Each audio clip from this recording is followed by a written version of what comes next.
आमच्या चॅनलच्या नावाप्रमाणे आपला महाराष्ट्र खरंच भन्नाट आहे। आपली लोक प्रतिकूल परिस्थितींमध्ये असे काही अनुकूल भन्नाट जुगाड तयार करतात की ते पाहता पाहता आपण एकदम बोलून जातो, आयला हे भन्नाट आहे। अभ्यास म्हटलं की कंटाळा आलाच समजा। अभ्यास हा नेहमी कंटाळवाणा असतो, पण हाच कंटाळवाणा अभ्यास मनोरंजक केला तर लई मज्जा येते आणि त्यासाठी शिक्षण मनोरंजक पद्धतीने शिकवणारे शिक्षक असायला हवे। आज आपण अशाच शिक्षकांची गोष्ट पाहणार आहोत, ज्यांनी एकदम खतरनाक परिस्थितीमध्ये कोविडच्या लॉकडाऊन मध्ये आपल्या विद्यार्थ्यांसाठी त्यांच्या शिक्षणासाठी असा काही जुगाड केला की ते पाहून कुणीही म्हणेल, आईला हे भन्नाट आहे। 22 मार्च 2020 संपूर्ण देशभरात लॉकडाऊनची घोषणा देण्यात आली आणि सारा देश एकदम ठप्प झाला। सगळ्या यंत्रणा जागच्या जागी थांबून गेल्या। अगदी दूध आणि भाजीवाल्यापासून तर मोठमोठ्या कंपन्यांपर्यंत सगळं बंद झालं। काही काळानंतर सरकारने गरजेच्या आणि जीवनावश्यक गोष्टींना परवानगी दिली आणि जनतेचे होणारे हाल थोडे कमी झाले। अचानक लागलेल्या लॉकडाऊनमुळे अनेक समस्या निर्माण झाल्या। त्यात सर्वात मोठी समस्या होती शिक्षण। खबरदारी म्हणून शाळा बंद करण्यात आल्या। मुले पण आनंदी झाली, चला आता अभ्यास नको आणि शिक्षकांचा मार पण नको। 2-3 महिने चांगले गेले, त्यानंतर मात्र मुलांना शाळा आठवू लागली। शिक्षकांना आपल्या विद्यार्थ्यांची चिंता वाटू लागली। सरकार पण विचार करू लागले, आता शाळा सुरू करावी असा एक विचार होऊ लागला। तिकडे करोनाच्या लाटांवर लाटा येऊ लागल्या। अशातच ऑनलाईन शिक्षणाची कल्पना मांडली गेली आणि शाळा ऑनलाईन सुरू झाल्या। आता ऑनलाईन म्हटलं की स्मार्टफोन आला, इंटरनेट आलं आणि ह्या सगळ्यांना वीज पाहिजे। शहर आणि विकसित गावांच्या बाबतीत हे ठीक होते, पण भोर तालुक्यातील महाळवाडीच्या बाबतीत ही संकल्पना तेवढी प्रभावी ठरणार नव्हती, कारण या गावात मोबाईलला रेंजच नाही, इंटरनेट नाही, तर ऑनलाईन शिक्षण होणार कसं? मुलं शिकण्यासाठी तळमळू लागली। तिकडे शिक्षक अशा परिस्थितीतून काय मार्ग काढावा या प्रश्नाचे उत्तर शोधू लागले। लॉकडाऊन असल्याने शिक्षकांना गावात येऊन मुलांना एकत्र आणून शिकवणे अशक्य होते। पालकांच्या मनात करोनाची प्रचंड भीती होती। काय करावे काही कळत नव्हते। विचार करता करता शिक्षकांना एक भन्नाट कल्पना सुचली।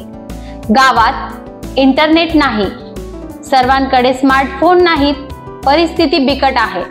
मग आपण अख्खा गावच एक स्मार्टफोन बनवला तर? आयला आहे की नाही हे भन्नाट? तुम्ही पाहत आहात भन्नाट महाराष्ट्र। तर चला जाणून घेऊया भोर तालुक्यातील महाळवाडी या भन्नाट गावाविषयी। आता गाव म्हटलं की घरं आली आणि घर म्हटलं की भिंती आल्या आणि याच भिंतींना स्मार्ट बनवण्याचा निश्चय शिक्षकांनी केला। संत ज्ञानेश्वरांनी जशी भिंत चालवली तशी इथल्या शिक्षकांनी गावातल्या भिंती बोलक्या करण्याचा धडाका लावला। विद्यार्थ्यांची शिक्षणाची आवड कमी होऊ न देण्याच्या उद्देशाने शिक्षकांनी चक्क अभ्यासाचे गाव साकारलं। महाळवाडी गावातील घराच्या भिंतींवर शिक्षक आणि पालकांनी एकत्र येऊन विविध चित्र, आकृत्या, पाढे, नकाशे, धडे रेखाटले। त्यामुळे गावात सगळेच चालता बोलता अभ्यास करताना दिसू लागले। भोर शहरापासून 6 किलोमीटर अंतरावर धरण भागात महाळवाडी हे 1800 लोकवस्तींचे गाव आहे। गावात 1ली ते 7वी पर्यंत शिक्षणासाठी जिल्हा परिषदेची शाळा आहे। येथील पटसंख्या 56 असून 3 शिक्षक आहेत। गावात इंटरनेटचा अभाव असून विजेचाही सतत लपंडाव सुरू असतो। अनेकांकडे स्मार्टफोन देखील नाहीत। यामुळे ऑनलाईन शिक्षणातही अनेक अडथळे येऊ लागले। एकंदरच अशा परिस्थितीमुळे गावातील मुलांचा अभ्यास बंद होऊ नये या उद्देशाने मुख्याध्यापक रामदास पाटील, शिक्षक गणेश बोरसे, राजेंद्र थोरावत यांनी सरपंच दत्तात्रय बोडके यांच्याशी चर्चा केली। यानंतर गावात एक बैठक घेण्यात आली। गावातील मोक्याच्या ठिकाणाची घरे, मंदिरे, शाळा, शौचालय, पाण्याच्या टाकी, सार्वजनिक इमारतीच्या भिंतींवर अभ्यासाच्या विविध विषयांची माहिती रेखाटण्याची संकल्पना त्यांच्या समोर मांडली। विद्यार्थ्यांना गावात सगळीकडे चित्र, आकृत्या नजरेसमोर दिसल्यावर मुलांमध्ये कुतूहल निर्माण होईल। भिंतीवरील माहिती ते आवडीने वाचतील। त्यांच्यामध्ये अभ्यासाची आवड व सातत्य कायम राहील असा विश्वास शिक्षकांनी दिला। ग्रामस्थांनी तात्काळ यासाठी होकार दिला। मात्र या उपक्रमाला लागणाऱ्या खर्चासाठी पैसे कुठून आणायचे ही एक मोठी समस्या होती। यावर येथील तरुण व्यावसायिक राजेश बोडके यांनी उपक्रमासाठी सर्व खर्चाची जबाबदारी घेतली।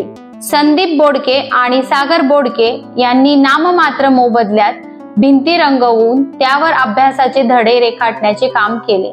पाहता पाहता 2 महिन्यात सुमारे 85 भिंतींवर चित्र, आकृत्या, नकाशे रेखाटण्यात आले।